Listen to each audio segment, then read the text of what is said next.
메모 덕후의 인생 메모하기 배어편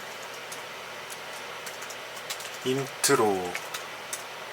많은 분이 문의 주셨던 배어 사용법 지금 공개합니다. 태그 앞으로 3.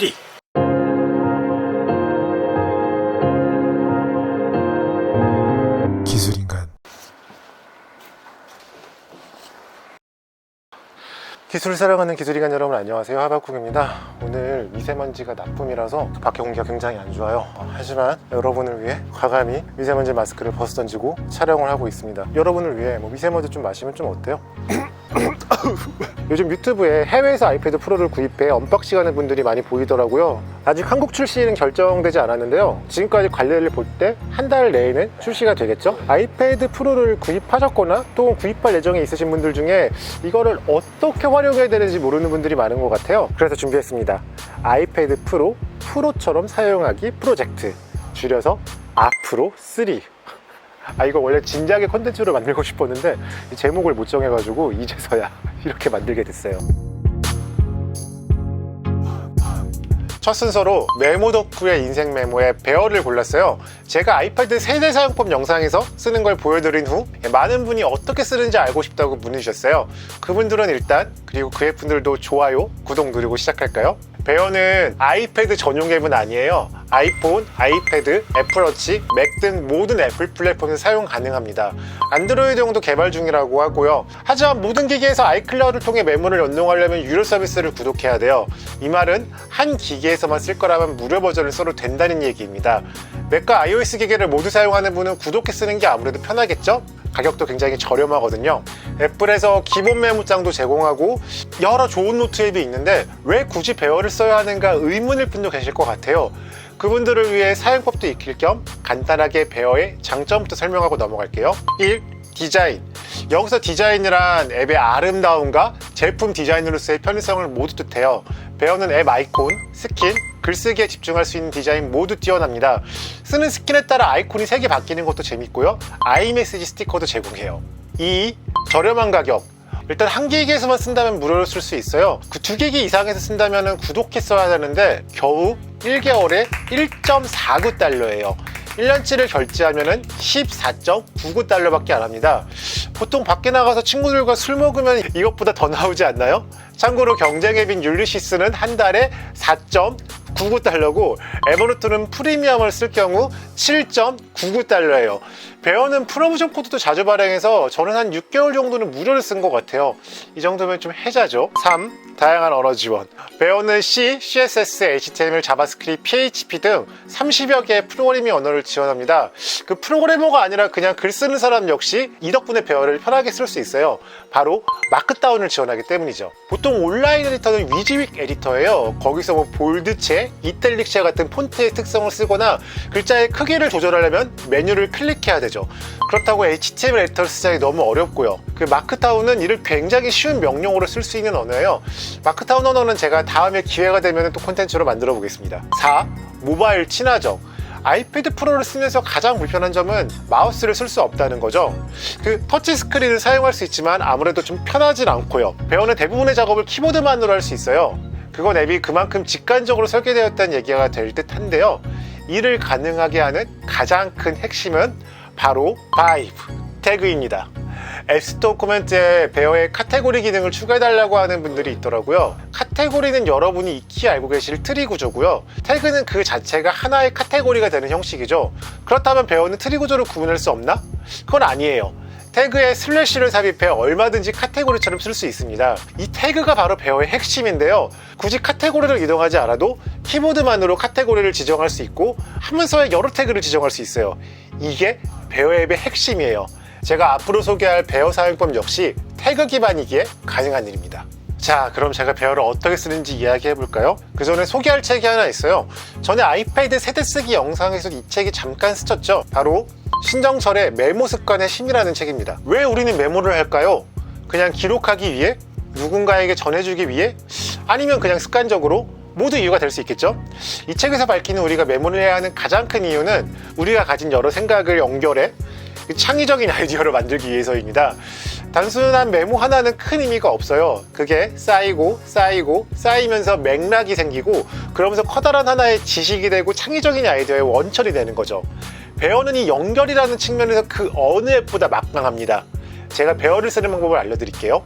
우선 설정에 따라 출력되는 화면이 다를 수 있어 이것부터 공개할게요. 저는 마크다운 호환성 모드는 안 써요. 마크다운 호환성 모드를 쓰면 배어를 마크다운 에디터로 사용할 수 있고요. 안 쓰면 기본적인 마크다운 언어를 사용하면서 배어의 고급 기능을 사용할 수 있거든요. 그리고 다른 아이패드 앱과 마찬가지로 커맨드 키를 꾹 누르고 있으면 단축키를 확인할 수 있어요. 마크다운이 편한 분은 마크다운을 쓰고 단축키가 편한 분은 단축키를 쓰면 좋을 것 같습니다. 배어에서 저는 크게 다음과 같은 구조를 만들었어요. 인풋, 저널, 프랙티스, 아웃풋, 데이터, 스크랩, 아카이브입니다. 인풋은 제가 보고 듣고 경험하는 모든 걸 의미해요. 책, 영화, 드라마, 음악, 장소, 사람, 제품 등 이 모든 걸 분류해 기록합니다. 원래는 스크랩도 여기 들어갔는데 편의상 따로 뺐어요. 저널은 일기예요. 나머지 카테고리를 아우르는 큰 틀이라 볼 수 있죠. 제가 경험하고 표현한 것이 매일 여기에 담깁니다. 프랙티스는 이름 그대로 평소 스스로를 발전시키기 위해 하는 훈련입니다. 훈련은 여러 가지가 있겠죠. 육체적인 훈련도 있고 정신적인 훈련도 있을 거고요. 이 태그는 제가 훈련을 꾸준히 하는지 안 하는지 확인하는 역할을 합니다. 지금 확인해보니 유튜브를 시작한 이후로 못 쓰는 일은 거의 하지 않았군요. 아웃풋은 제가 이를 통해 세상에 내놓은 결과물이에요. 제가 쓴 글, 스크립트, 에세이 등 모든 제 창작물이 여기에 담깁니다. 데이터는 제 판단과 정보를 담고 있어요. 제가 매일 느끼는 감정, 제가 경험한 것의 점수, 연도별 구분이 모두 여기에 담깁니다. 아카이브는 일정 기간이 지나고 다시는 건드릴 필요가 없는 것을 편의상 모아놓는 곳입니다.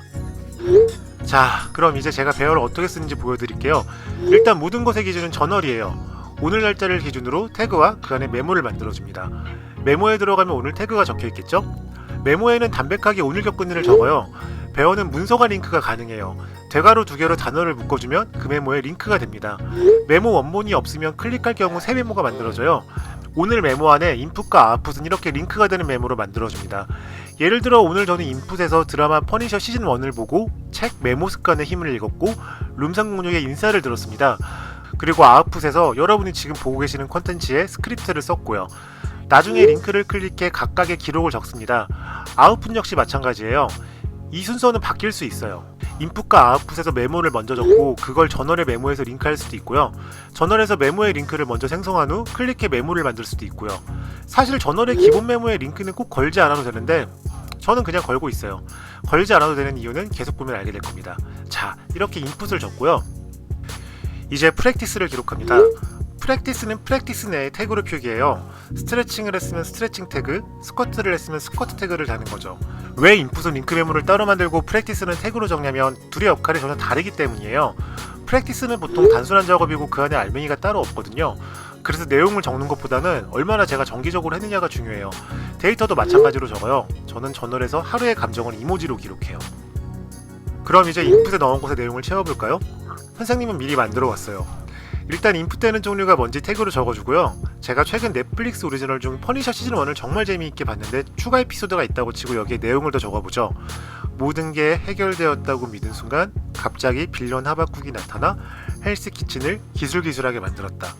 그리고 저널에 오늘 날짜 태그를 적습니다.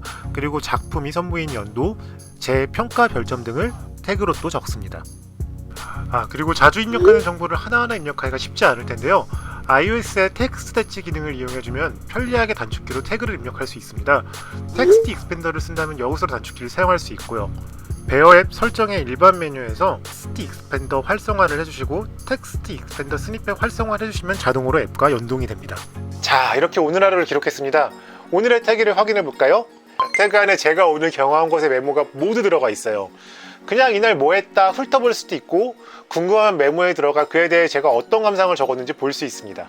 이제 프랙티스와 데이터에 들어가 보죠.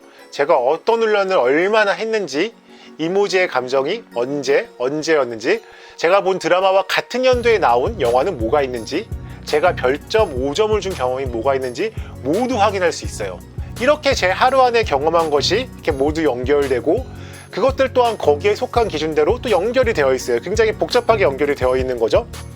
콘텐츠의 미래라는 책을 읽고 있는데 이 책에서 이야기하는 내용이 뭐냐면은 결국 모든 것은 연결에 달려있다. 베어 메모 앱을 통해서 메모를 하는 건 역시 연결을 만드는 일이거든요.